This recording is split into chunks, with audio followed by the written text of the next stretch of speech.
Big part of the family falling apart was there's just so little trust with each other.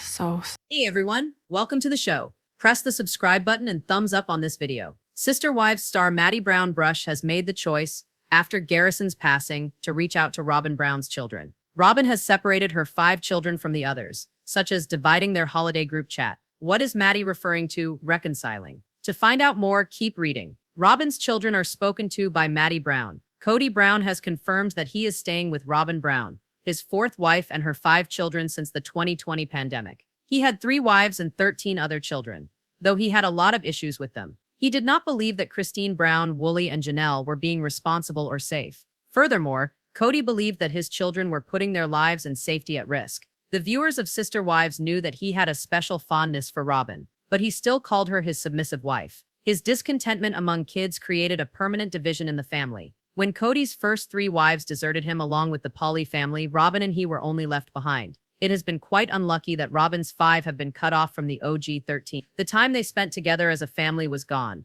They were all blessed with the opportunity to gather and bury Garrison, Janelle, and Cody's son in Wyoming. Maddie then met her brother and Leon Brown, Mary Brown's lost son. Maddie informed them during their discussion that she wanted to reconnect with Robin's children. She started out by telling me how furious she was at their father Cody, even going as far as referring to the sister wife star by his first name instead of dad. I'm furious about what went down with Cody, yet I still have a bit of control over how I react and how I react back, so I'm still working that out. Maddie continued saying that she was sad about her father and his 5 kids with Robin. She continued saying that she would like to talk to Cody and the kids of Robin. I don't have anything against you, I would tell them that, and I'm sorry if I've ever offended you. Will there be a reconciliation? Maddie Brown Brush has appeared to have succeeded in keeping her father and his wife at bay from their children. She does not like the space and knows that they are her siblings. Sister Wives mourned Garrison Brown, who took his life in March 2024. For the previous 3 episodes, even though they were not on speaking terms, everyone came to say goodbye to him.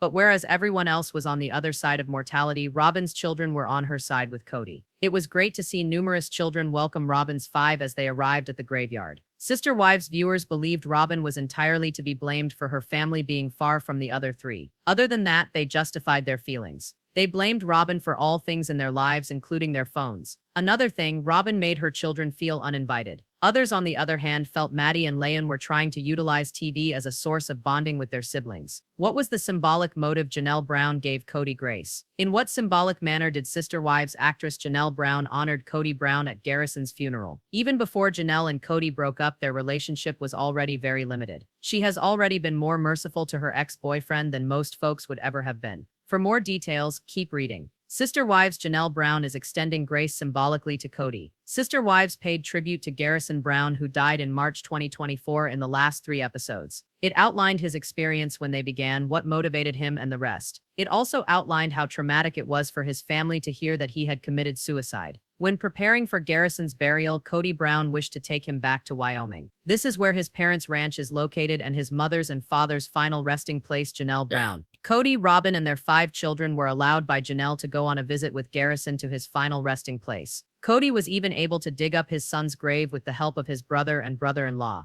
Cody sat at the brim of the grave when the family gathered at the funeral. Janelle held the urn in front of him, though he would be burying it when that she presented it to him and said that only proper was so, since Janelle had offered their child to Cody at birth, she gave him off in death. So it was a full circle moment to have the parents reference Janelle Brown allowing Cody to dig up Garrison's grave. One of the fans of the Sister Wives posted, "But I did find it interesting that Janelle used poetic and symbolic language when she did say that Cody could dig the hole rather than bringing him home or speaking more kindly. She knew that Garrison had a huge need for the love of Cody, but now it was too late."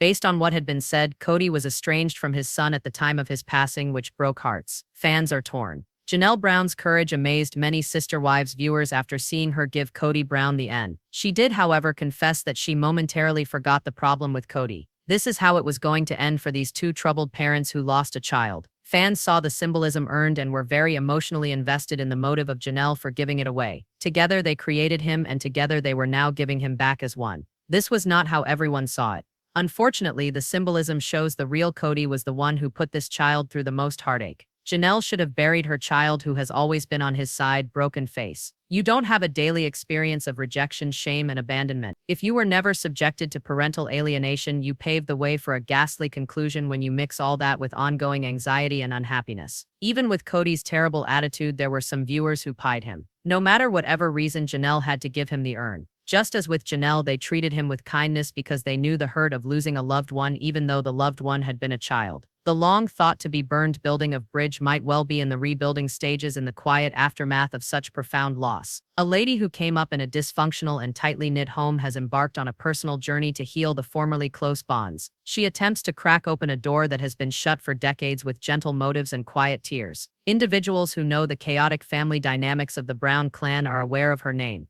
but her role is a sea change. This determined sister is boldly walking toward emotional recovery with grief still lingering in the aftermath of her brother's gruesome death.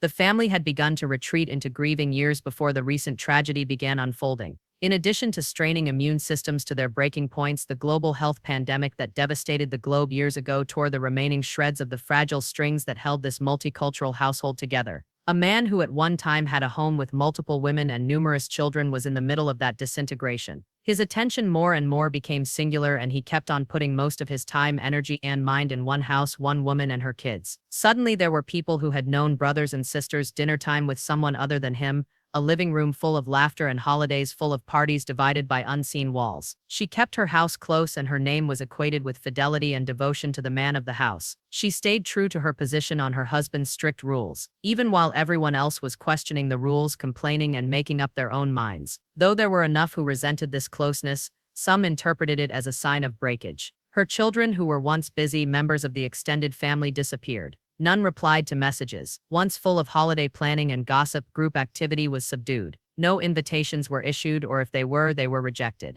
But for at least one of her daughters who had moved off to make a life of her own, the family tie never left her heart. She held dear the memory of her childhood and her many siblings in her heart as a mother herself, now caring for children of her own. A gap too big to overlook was left by the recent passing of her brother, a tough, clever man whose life had been abbreviated by far too early. The subsequent sorrow eradicated long-standing rage and revealed plain truth. She did miss her family, one and all. No avoiding the eye image of the emotional chasm when mourners gathered under a gloomy sky in a quiet resting ground hidden among the immense Wyoming steppes. Those who had chosen to set out alone and leave behind the family patriarch on one side. Those who hung around him due to their direct day-by-day contact and fidelity on the other side. But a few reluctant hellos had passed between these former tight brothers. When the coffin descended and the wind ruffled the leaves of the tree, something new was ignited by a conversation beyond the ceremonial distance following the ceremony. One brother who had not been seen much in public recently spoke openly with the sister who had flown the coop to build her own.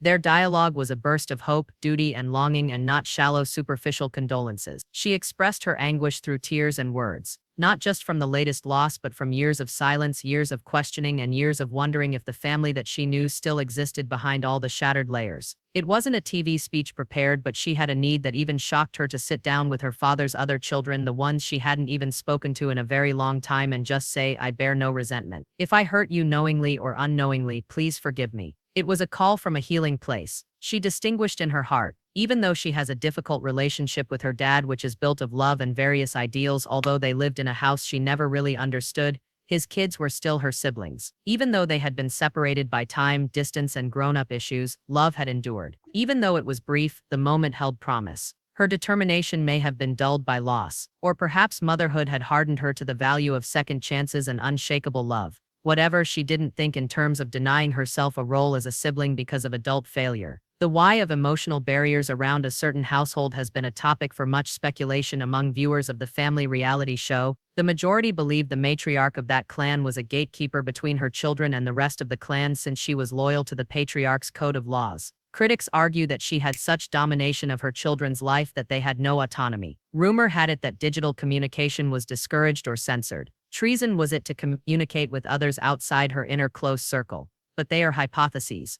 A conclusion drawn on internet messages and behavior on television. Pain on all sides is undeniable. Maybe the mother of the distant household acted in love, fear, or in simple belief that she was protecting her children. Once part of her family, individuals who were not part of her clan now symbolized conflict rather than belonging. But something changed at a cemetery in the heart of the country with red-rimmed eyes and quivering voices. Not very much, perhaps just enough. Perhaps. A nod, a hug, a wave. Things previously thought impossible. Without reaching for perfection, the woman is now working to reconnect. She knows that not all of her siblings will respond. Not every interaction would be easy. Rebuilding all memories isn't an option. But she is choosing courage over convenience when it might be more convenient to remain silent. Reach out, establishing harmony where there had been discord. Issuing apologies isn't the sole intent of her trip. The intent is to learn anew what it means to belong in a tribe.